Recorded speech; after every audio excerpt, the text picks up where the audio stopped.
Welcome to Black Ops 4. Hopefully this will be the start of many Black Ops 4 videos here on this channel, but of course that will entirely depend on how well this video is received and my personal enjoyment of the game.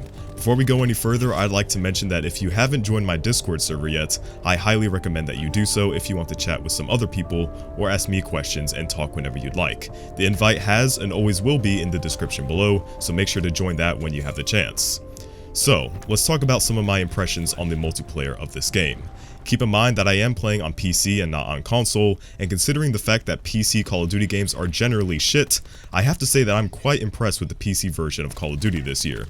I haven't noticed any real issues while playing the game, and the settings and customization in the options menu just blows me away. Considering that Battle Royale is the focus of this game, it's obvious that a competent PC version of the game would be needed for anyone to take the game seriously, and it looks like they delivered this time around.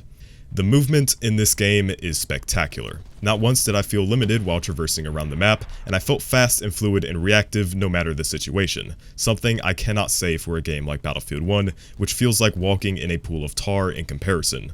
The movement in Black Ops 4 feels competent and thankfully isn't destroyed by the erratic nature of exosuit movement and wall running as we've seen in prior games. This is easily the best experience I've had in a first-person shooter since I think around Battlefield 4. Visibility in this game is amazing as well. Colors are vibrant and saturated, which makes for a more appealing environment and emphasizes the arcadey nature of the game. It's like they know what kind of game they're trying to portray, rather than trying to desaturate all the colors in an attempt to make the game grittier and more grounded in realism.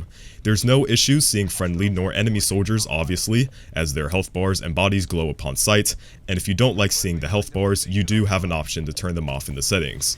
As for health regeneration, I was originally disappointed at the removal of normal passive health regeneration, but after playing the game, health regen was not a problem whatsoever. Every player has a stim pack which you can use to heal yourself whenever you like, and does not take very long at all to regenerate another stim pack. This regeneration process can be boosted even further with some equipment. I'm also very glad that health is now displayed numerically rather than being some invisible aspect of the game like every other Call of Duty prior to Black Ops 4. Aside from that, a major issue that this game is facing is the 20Hz servers the game runs on.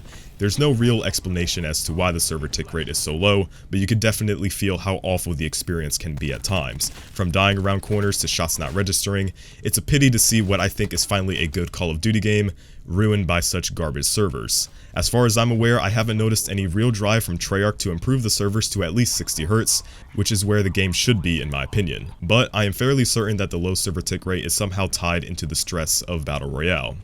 Another major gripe I have about the game is the incredibly long time to kill for weapons across the board, at least for a Call of Duty game. Time to kill differences between assault rifles and SMGs are far too small, making SMGs this time around almost irrelevant as assault rifles can compete with them in CQB and outperform them at basically every other range. The only SMGs that even stand a chance are weapons like the MX-9 and the Scorpion with their high rates of fire, with their effectiveness likely boosted by the low server tick rate. Thanks to this abysmally long TTK, I've seen a lot of players resorting to shotguns and sniper rifles as their main weapons of choice. And that about wraps up everything I noticed during the first few hours of my playtime with Black Ops 4. If you want to see more Black Ops 4 content in the future, then make sure to let me know by leaving a comment down below. While you're down there as well, make sure to leave a like and subscribe, and as always, it's been BloodHound, and I'll catch you guys on the next one.